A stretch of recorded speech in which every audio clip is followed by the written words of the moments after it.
Dennis Padilla, alam na raw na hindi siya ang maghahatid kay Claudia sa altar. Mare, ayon kay Marjorie Barreto, matagal nang alam ni Dennis na hindi siya ang maghahatid kay Claudia sa altar. March 18 pa lang daw, sinabi na ito ni Claudia sa lunch meeting nila. Ang gusto ni Claudia ay mag-isa lang maglakad papuntang altar at ang sabi raw ni Dennis ay okay. Pero pagkatapos ng kasal, sunod-sunod ang hugot post ni Dennis sa social media. Feeling niya raw nabastos siya at pinagmukhang tanga dahil ginawa daw siyang visitor instead na father of the bride. Ang tanong ngayon ng netizens, kung alam mong hindi ikaw ang maghahatid, bakit ka nagrereklamo? At dahil dito, napagtanto ni Marjorie na itong si Dennis Padilla ay ang gusto ay atensyon at hindi relasyon sa mga anak nito.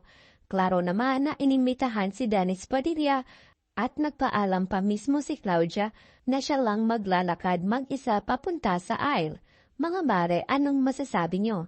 Team Marjorie ba kayo o Team Dennis? Yun lang mare, subscribe for more.